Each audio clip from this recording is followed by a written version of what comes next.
All right, good morning. This is Ruby Dillon Williams with the Arizona Department of Housing. Thank you so much for joining us today for our 2022-2023 QAP overview session. Today is September 9th, 2021, and we will be going through the first draft of the qualified allocation plan. It is a multi-year qualified allocation plan, and our rental programs administrator, Sherry Boucher, will be reviewing the first draft of the QAP. During this session, you will have an opportunity to drop comments into our chat box.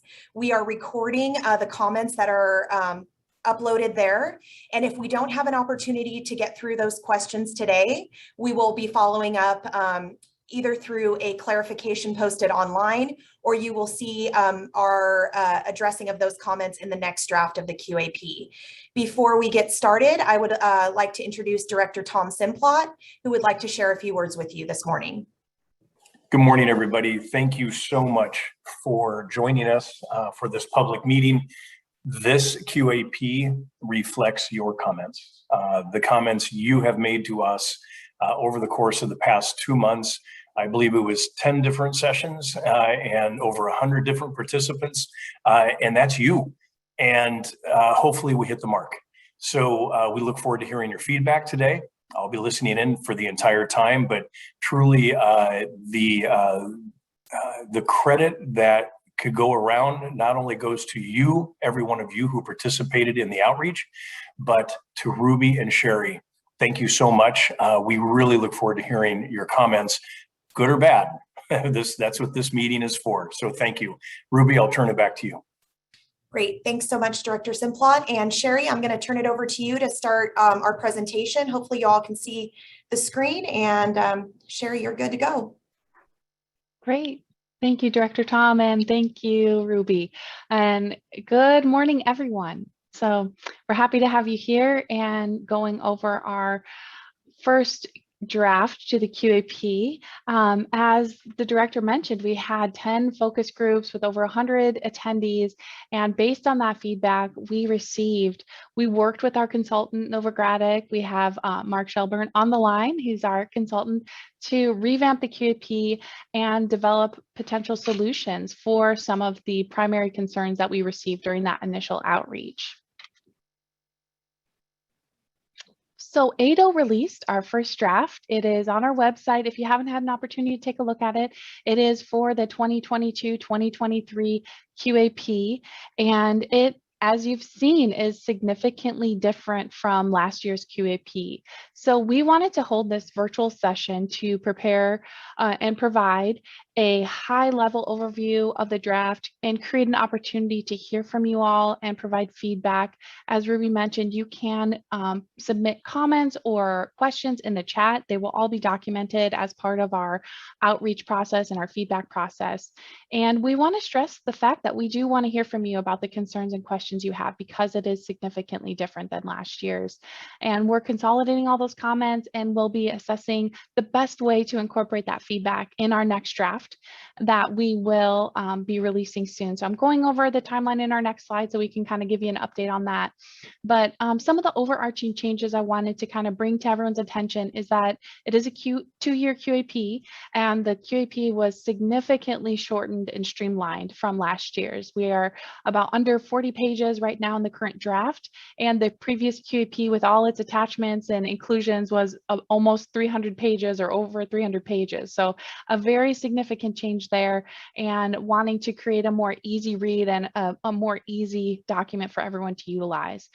ADO has flexibility in this new QAP to forward allocate credits, which we hadn't had in the past.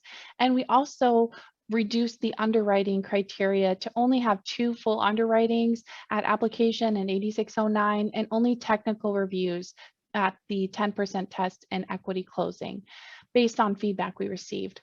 We will be holding an application workshop. So I did want to put that on everyone's radar. This is in our application workshop. We will, after we have the finalized QAP, hoping to shoot for sometime between November and December to have a full-blown application workshop where we can run through the specifics of what we're looking for in your application submittals for the 9% round and the differences in the 4% round, and We also will be working to draft our application form. So you will notice this is just our QAP that we released as our first draft, but in October we'll be releasing our new forms that will reflect the new criteria in this QAP and provide a little bit more clarification and identify detail on the types of documentation we're looking for under the threshold criteria and scoring criteria.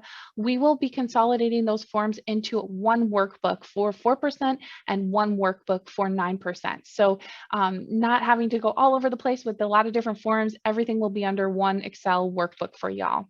And moving on to our timeline. So as you've seen, we released our first draft on September 1st. We are receiving comments on the first draft until September 15th. And then we hope to consolidate, again, looking at all that feedback and drafting the second draft and releasing the forms by October 1st.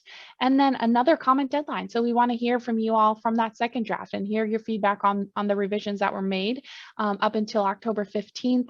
And our goal, our aim is to get that final QAP out to everyone by November 5th. The QAP will be fully finalized once it's signed and approved by the governor, as y'all know. And then wanted to go into our set-asides. So our set-asides are new this year, and we utilized historical Arizona data and best practices research in developing these set-asides.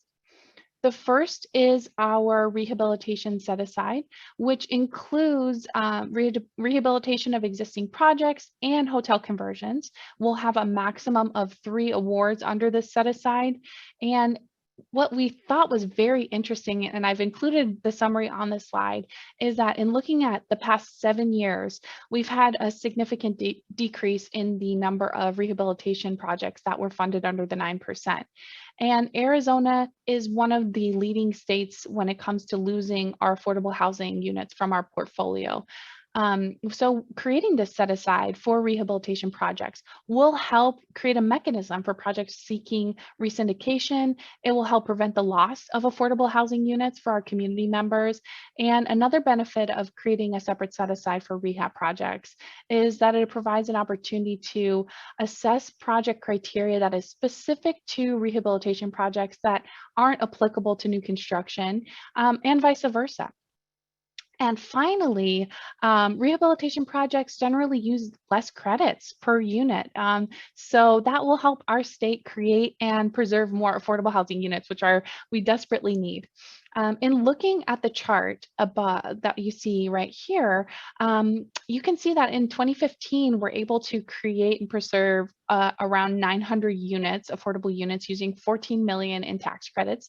And in 2021, we allocated 21 million credits and created 1,068 units. So only 65 more units with an additional 8 million credits. And of course, we know there's multiple factors that are creating that differential. But one thing that we found was really interesting was that in 2015, we had 7 rehab projects, and in 2021, we had 0 rehab projects. And we found that those 7 rehab projects really helped us bump up that score, or bump up the number of units we are assisting and preserving, because they use less credits per unit. Then now we're moving into new construction. So that's our second set aside, is our new construction set aside. And we will have within this set aside a sub set aside for balance of state, and 3 projects to be awarded under the balance of state, and the remaining would be under the metro area. And now I wanted to kind of go into more detail about the adjustment. So this is one element that is new this year. And so we created this demonstration to kind of show how that will work. And there, in this example, of course, this is a completely fictional scenario. There are 15 applications submitted, and the resource to fund, and for example, there was only resources to fund 10 applications. The above projects are ordered from highest score to lowest score. And with the current adjustment requirement of, for example, 2 tribal projects, we would adjust to fund project number 11, you can see, who probably were just for the score would not have received an allocation in lieu of funding project number 10, which had a 5-point score differential. But to make that adjustment, to make sure that we're serving the adjustment categories of 2 projects for tribal, we would make an adjustment to fund downward. So that's how the adjustment process works. And we're proposing in the draft to have 2 tribal projects. Of course, for our IRS requirement of 10% for nonprofits, and 1 project for choice neighborhoods designated projects. And as you can see, the adjustment only comes into play if the project that is within that adjustment criteria is scored less than what is the allocated amounts. If, for example, like this nonprofit project or this tribal project is within a competitive, oops, I clicked too soon, is within that competitive scoring criteria, the adjustment wouldn't come into play. It's just when there is needed that adjustment within the scoring to meet that criteria that's specified. So it is new, so we wanted to create a scenario to kind of show how that would play out. And now moving into our scoring categories. So looping back to our focus groups, we did receive significant feedback related to the homogenization of scoring, which led to projects being awarded solely based on the tiebreaker, which we got a lot of feedback on folks not liking the fact that everyone was coming in with the same score. So in response to that feedback, we revamped the scoring criteria pretty significantly and established criteria that will help create differentiation between projects so that we don't have that situation where everyone is coming in with the same score. So you'll see examples of this, and we'll kind of go into more detail for those examples. But we do have separate criteria for our rehabilitation set aside, and that would be for LIHTC resyndications. We'd be looking at criteria that would place LIHTC resyndication above other projects. Those with the greatest capital needs would be ranked above, and those with a greater percentage of project-based vouchers, and also taking a look at applications, experience, and ability to carry out that rehabilitation project. The new construction scoring is aside from itself, it's separate from the rehabilitation scoring, and we have a maximum of 200 points within that new construction scoring. So the first, and this aligns directly with the order that it's in the QAP, so it kind of reads through in an easy way for y'all. And the first is our applications and experience. And we have already received feedback on this item, so we are taking that into consideration and looking for ways that we can best incorporate that feedback in our next draft. So thank you for those who have already kind of commented on that. And again, we do want to hear your feedback. We do want to hear what your feedback is on these items. The next criteria is supportive housing. Points will be awarded to folks agreeing to participate in our Section 811 program and projects that have included rental assistance for special populations. Then next criteria, proximity to amenities and our Opportunity 360. These 2 scoring criteria that we'll be reviewing will be creating some differentiation among applications. And it was found in our research that these elements are some best practices we can use to objectively achieve scoring, that goal of creating scoring differentiation among different projects based on their location and the opportunity areas that they may be in. So for the proximity to amenities, we'll be looking at projects that will be required to submit documentation showing the distance from the applicable amenity to their site entrance, from the site entrance to the amenity and the site entrance to their project location. So we will have some very specific tutorials on how to calculate this so that we're comparing apples to apples in the application, and that'll be part of our application workshop. But I did want to call that out. And the method we will use will be adding all of the amenities distances together And then the application with the lowest score will receive the maximum points. From there, the points to the remaining applications would be based on their percentage of the lowest applicant distance achieved. So we'll go into more detail and provide some examples too with the tutorial when we get to that application workshop. But we just kind of wanted to call that out and get more into the weeds because we know it is a little bit new this year. One thing to highlight too is that rural will be scored separately from metro projects. So that's important to highlight there. And Opportunity 360 is a free online assessment tool where you can put in your project location and it compiles data about your project location. For the exercise within our QAP, it would compile the education component, the health and well-being component, and the economic security index results, and add all three of those scores together. And then ADA would score and sort the total amounts in descending order. The maximum points would be applied to the highest total score among the different applications. And then points would be awarded to the remaining applications based on their percentage of the highest applicant score achieved. So again, we'll be going over a tutorial in our workshop, but we did want to call it out a little bit more detailed here. And again, rural will be assessed separately from metro areas for this element as well. Then moving into some three other categories within the QAP scoring criteria for new construction would be residential character. Points would be awarded. So 1 point would be awarded for each house, apartment, or residential unit within a 0.5 mile radius or half a mile radius from the proposed property, and that is occupied at the time of application deadline. And points would be awarded to projects within an approved community revitalization plan. There's criteria spelled out in the QAP for that. And then points would be awarded to folks coming in with below market loans, local supports that are spelled out, different forms of local support spelled out in the current QAP. There's a little bit of flexibility too if there isn't a local support that's spelled out in the QAP, but you think that would be applicable under that, folks would be able to reach out to ADO and see if that could be added to that. So there's some flexibility there too, if you have a non-defined local support that you'd like to be incorporated in that scoring. And then something new this year is the underserved area. So we took a look at the historical data for the last 7 years for the different counties that have been awarded. And we found that these 5 counties have not received an award in the last 7 years. So if we have applicants that are coming in that are serving these counties, they would receive scoring under that criteria. And then this wraps up our scoring for new construction. We have scoring for subsequent phases, scoring for senior housing, family-sized units, home ownership conversion, energy efficiency accreditation, and the contract or the waiver of qualified contract.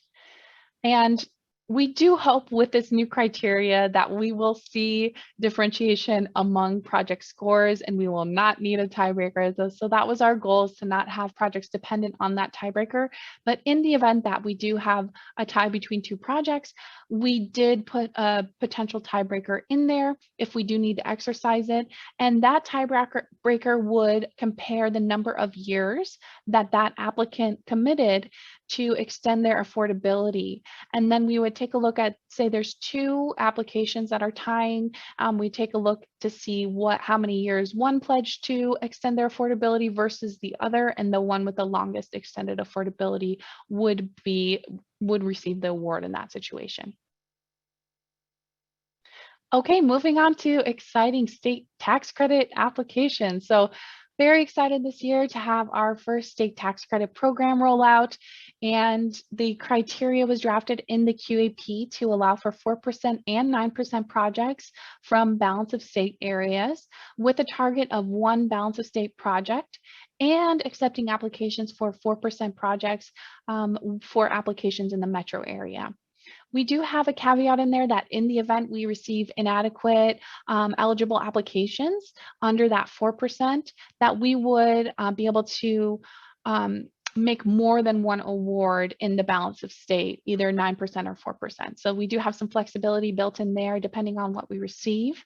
And we also have begun coordination with our Department of Revenue to try to work through the details of how folks would go through the process of claiming those state tax credits. And we will be drafting a determination of eligibility and creating a clear process for folks as they're going through that, and have a good contact with them, with the Department of Revenue, as they're ready to claim those credits. So stay tuned for that. We'll have more information, and we're definitely working with our partner agencies to create a good process for you all.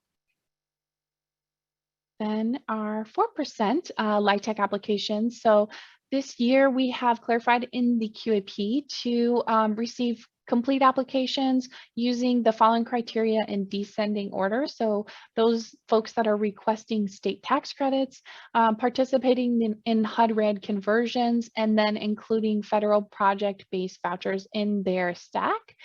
And I wanted to call out in our next slide that our state tax credit and 4% application timeframe. So as soon as our QAP is fully adopted, signed by the governor, and good to go, then folks can apply for the state tax credit and 4%. So we'll be accepting applications. They will be accepted on an ongoing basis. It's a rolling program, so there will be no deadline for our 4% and state tax credits. And also as the resources are available, we'll be accepting applications. Another thing that is new this year is a significant change to the QAP to allow for 2020 awardees to recycle their credits in 2022. If the design remains the same, the applicant agrees to pay the allocation fee, and the applicant waives participation in that 2020 round to help focus on the completion of that outstanding project. So that is something new and exciting and flexibility we wanted to offer this year. And of course, this is a 2-year QAP, so the dates would be applicable for 2021, folks wanting to recycle into 2023 and thereon.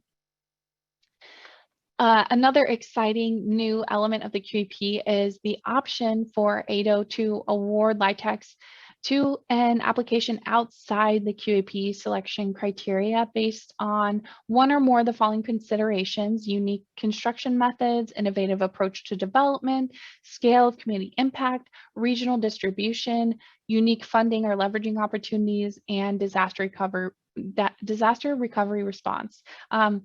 We recognize that the selection criteria may not capture all of the best opportunities or ideas that are out there for applicants. So this is a way for the state to award other projects, even if they didn't compete well in that competitive process. So it allows for a little bit of flexibility there. And that is wrapping everything up for y'all. Again, y'all know we are taking written comments in this rental-QAP@azhousing.gov email. So we do encourage you to provide feedback. And thank you again so much for your time. And that's all I have for today. And Sherry, we do have some comments in the chat box, a couple just general comments and then a couple questions. So we are capturing those and we will respond to those comments and look. There were a couple issues to look at again, and we will do that. So for those of you that did provide a comment, please know that we do see them. We are capturing them. There is one that I would like to see if we can address right now, Sherry, and it is about scoring the rehab projects and scoring the new construction projects. So the question is scoring for rehab projects the same as scoring for new construction? And I think what they mean is they're asking about the point totals. So if maybe you could provide some clarity on that, or you know, what's to come in the second draft, that would be great. You bet. Great question. So they are very different. We did intentionally have it that way for our rehabilitation projects. It will not be based on a point scoring. It's based on the criteria listed. So we would compare the applications received, and I can kind of loop back to that slide if that's helpful. It's all the way in the beginning, so pardon me as I click. And really what we're looking for there is folks that we would be comparing applications. So say we received 3 applications, we'd be assessing those that have the greatest capital needs, those that have those project-based vouchers, and I think we had some those that are coming in as LIHTC resyndications would be given priority, and though looking at application experience. So those are the main criteria, and it is more flexible than you can see from that new construction side, because we wanted to allow for some more flexibility in that rehabilitation criteria. So it is very different.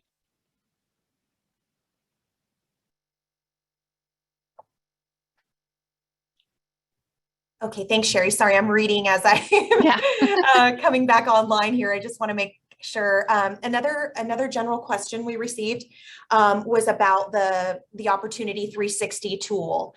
And Sherry had mentioned that we will be doing a tutorial. And I know some of you have been testing out by entering an address or trying to, see how this tool works. And so we will provide more details on how to utilize the tool, and also testing it on our side to make sure that it's functioning properly for the way we want it to and the metrics we want to capture. But Sherry, do you have some more offerings on the Opportunity 360 tool? Yes, I tested it out as well. So one thing another state has done when in utilizing this as part of their QAP is they've done a tutorial, but also posted that tutorial to their website. So folks can always reference back and they could look at that video tutorial of how to do it, how it will be totaled, how it'll be assessed. So we'll create that as a resource. I think that was a really good plan of action, not only to have it in our application workshop, but have it as a reference on our website so folks can always refer back to it.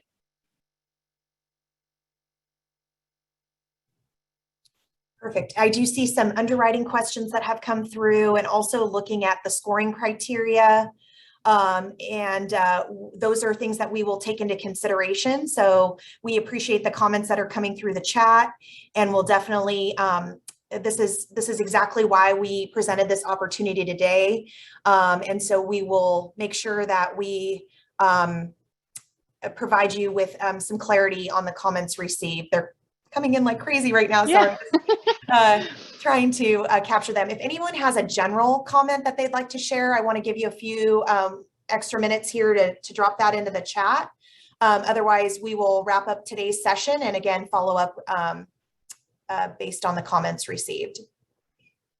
Yeah, that's a good point about underwriting. I wanted to mention too, we'll be creating separate documents that help guide we have our compliance manual, as you all know, but we wanted to create a separate document that really dealt with more of the details of the post-award requirements so that it's not muddied into that QAP as it was in previous years. And we know that we have some really great guidance right now with our Exhibit F for our 4% round. So some of those clarifications and helpful processes that are on that Exhibit F will be incorporated into the application form. So that might help provide some more clarity on that 4% side, because we do know it's very, very different than the 9%. So all things that we're working on right now and we'll have out on that October 1st deadline. Sherry, one question was on the 4% transactions. Will there be a minimum score requirement for 4%? There's no scoring on the 4% side. So if you want to provide some more context on that, that would be great. Yes. Yeah. I'm glad that question came in, because we do want to clarify that the new construction scoring is only applicable for 9%, and our 4% projects will not include any type of scoring. So we're open to you submitting applications under that 4% round. It's a first come, first served basis for complete applications. If we get inundated, then we do have that criteria to be able to, prioritize certain applicants over others. But it's a first come, first served basis based on your complete application and having all of the necessary documents you need. So I'm glad that came up, because we do want to make sure that that's pretty clear to folks that it's not a competitive process for the 4%. Also, Sherry, another question came in about going back through the recycling of credits. So if we can spend a little bit more time on that, that would be great. Sure, yeah, that's good because I'm right about coming up against that. Here we go. Okay, so this year we do have the option for folks that have their 2020 allocations that are needing some flexibility. So what would happen is they would exercise their ability to recycle those credits, and it's the same credit allocation that they received in 2020, but we have flexibility to create those into 2022 credits, which would essentially allow them to have some timing flexibility. And a lot of different states have this flexibility in their QP, and we had not in the past. So we did want to understand the concerns that we received from the development community and create some more flexibility in this element. Those projects that would be interested in exercising the criteria we have in the draft QP right now is that the design would remain the same, that they would pay the allocation fee for that 2022 allocation amount, and then they would waive participation in the 2022 competitive round so that they could focus on completing the outstanding project that they would be recycling credits to. So that's kind of the overarching information related to recycled credits. And Sherry had already mentioned this at the top of the call, but one thing that we did do with this concept of recycled allocations was in one of the 10 focus groups that we had before the first draft was issued, we specifically discussed this matter with syndicators and the investment community, and received a full-fledged support on having this offering in our QAP. So for those of you that are looking, to see how the investment side would respond to this, how they would work with you, please reach out to your financing partners and work with them, because this is being done in other states. It's not novel to Arizona. But we are excited to be able to offer it because we know that there are some projects from 2020 that have yet to close on their equity, and we would hate to lose those affordable housing units. So there is a purpose behind this and a strong need for us to have this available to you all. So just wanted to share that context. And I do see a comment about the underserved communities. Sherry, there's a request for consideration to have Mojave County added. And so we will look into that and make sure that we are having all of those underserved communities and counties and tribal communities listed on that list. So we will do that. Great, thank you. Let me just make sure I'm not missing any more general comments. Oh. Hang on just a sec.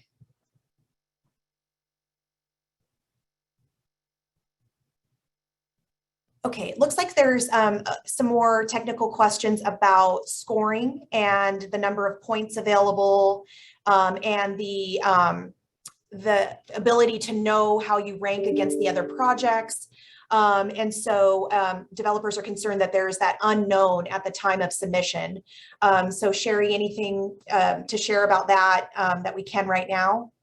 Yeah, so I think when we were looking at developing scoring criteria that was creating that differentiation, it does lead to some unknowns in those scoring elements. So there is a bit of unknown because you're not sure how you're going to rank up against who else is applying. But that is one of the ways to achieve that differentiation amongst scoring. Otherwise, we might lead into the same situation we've had in the past where folks are all coming in with that same score.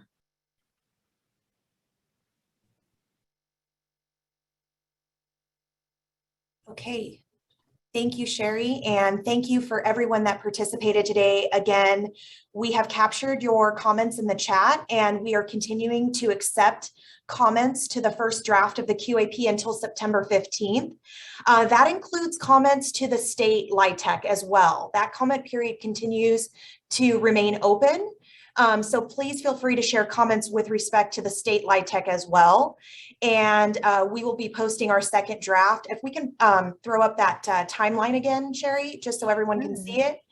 And we will have a second session just like this after the second draft goes out, just to review everything in that second draft with you all. So I'm going to get that screen back up here again. And one thing I wanted to mention before we wrap up today, it's really important that when you submit written comments, if you could direct them to our rental QAP email address. We do receive them. So if you want to do an extra CC to me, to the director, to our deputy director, Cindy Stotler, you're welcome to do that. But just know when it goes to the general mailbox, it already comes to us as well. So we see it. I don't want you to think that if you are trying to make sure, you know, you have the director on there, he will see these comments. He is in the loop on that email address. So please make sure that you utilize it. We do not want to miss your comment. And the easiest way for us to make sure that we have recorded it and formally put it on record is for you to send it to that rental QAP website. So please, or email address, I'm sorry. So please make sure you're utilizing it. There is a reason why we have it available, and it's just so we don't miss your comment. We want to make sure we get it and we log it in. So here's our timeline again. And we look forward to working with you. I hope you can appreciate the opportunity that we've presented here today and other opportunities to comment, and we look forward to working with you. So thank you so much for participating today. Have a great day.